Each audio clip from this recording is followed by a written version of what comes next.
Today we have another controversial topic, war rooms. I see so many roofing businesses have war rooms in their business. I never could understand it. I want to present to you my case, why I hate war rooms, why I against them, and I don't recommend anyone to have war room in your business. This is my take. If you want to have war room or have one in your business, comment below the reason behind it. Maybe you have different angle or perspective. I read all my comments and I promise you I will not be offended, and you don't be offended by my take against war rooms. I'm just built a little bit different and I want to share my take on it because it's such a big thing, and so many of my competition coaches and gurus, they teach war rooms and they implement it, and I just don't get it. Here's why. First of all, define the war. Like, I don't like the word war. We have a war in Ukraine right now and I hate everything about it. It's very personal. I often try to understand, who are we in war with? The only person I'm in war with is myself.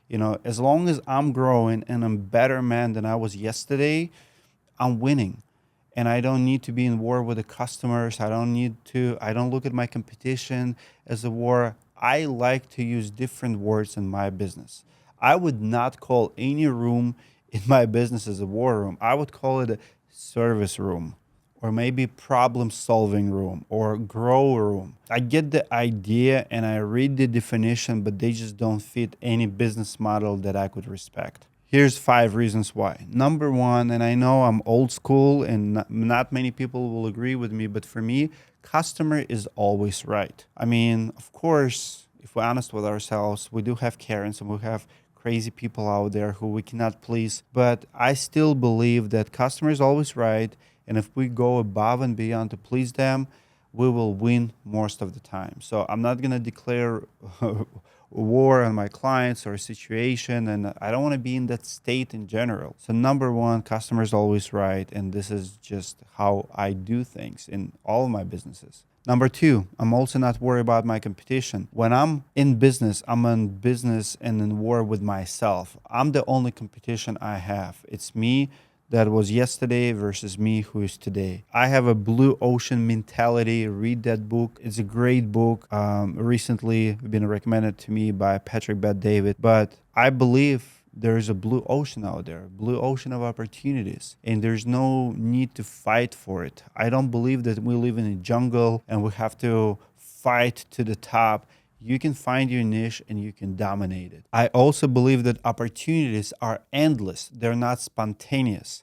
I often see that contractors look at the storms and hails as this spontaneous opportunity that they must grab.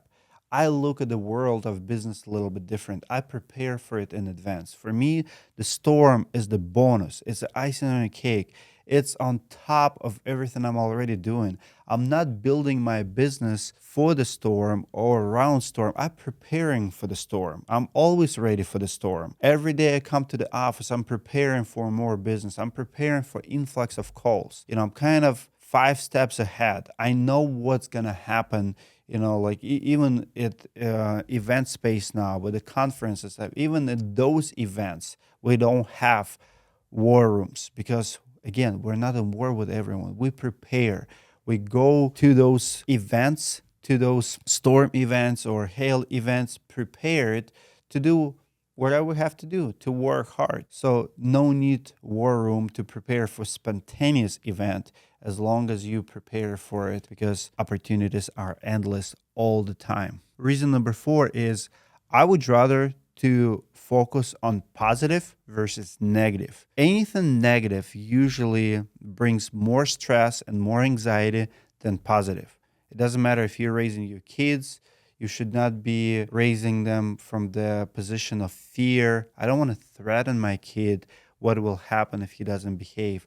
I want to motivate him to do what's good if he does everything right. And it goes like that in everything. In everything we do in life, we have positive attitude and positive way of doing and negative. And some people like to scare people, like scarcity mentality and fear and urgency and all of that. But sometimes you can do the same thing with a positive attitude and a positive angle and have the same results. So for me, I would rather create a positive versus negative. And the war room is way more on negative than on positive. And number 5, for me personally, as observer of roofing industry, for example, war rooms are not long-lasting business strategy. One of the reasons I think so many roofing companies went out of business, despite the fact that they were doing tens, 20, 30, $100 million in sales, is because it's not sustainable. We cannot be in that state for too long. If you're a creative person, if you're a nice guy in a business and you just like to work hard, you can be in business for 40 years.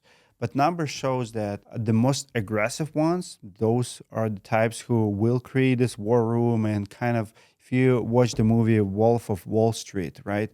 That energy, that go-getter usually does not last long. And I'm in business for long term. I don't want to do anything for 1 or 2 or 3 years. I want to go, and I want to last decades, not just few short years. And if you study Jordan Belfort and other guys, they did have war rooms, and they do have in many aggressive sales organizations. But the problem is it's not sustainable, and in general, it's pretty dark place. Because in the war room, you get the worst out of you in order to achieve success. You put everything on the line. You absolutely go for it with your entire body, your entire energy. And oftentimes, the moral code can be neglected because you're in a state of mind where you're at war. And at war, you have to do what it takes to win. And do we really need it? Here's what I wrote last night preparing for this video. I choose peace over war. Rest over stress, motivation over fear, preparation over reaction. What are you choosing? That's my question to you. I choose peace. I want to have a business where I come to work and I don't have to stress everyone on my team to do something. I don't like deadlines. We have them, and every once in a while they're going to come up. But I don't want my team to stress about sales, for example. I don't want people to stress about what's happening right now and why we're losing to a competition. That's my business strategy, and I have to train and lead people in a way that they will have a normal life and they can have that position for 10, 15 years. I want you to think about it. In the roofing industry, salespeople don't last more than 3, 4 years. Despite the money, despite how much they bring home and all the opportunities, they don't last. Business owners don't last. You know why? Because we have war rooms. I say that we have to step back a notch. We have to think about our rest more than we think about our stress. And I think we have to detox a little bit from all the negativity that we had in the years in the industry for previous years. I understand that this business is stressful. I've been in it, and it is the stressful one. You have insurance companies who are denying, you have homeowners who are not paying the bills. I mean, the amount of stuff that's been thrown at us, it's a lot. Just do the hard work, do the best you can every single day, be the best version of yourself, keep improving. But I still rest my case. I don't think we need a war room. Comment below what you think about the topic. I read all of my comments. Like this video if you like this content. I'll see you in the next video.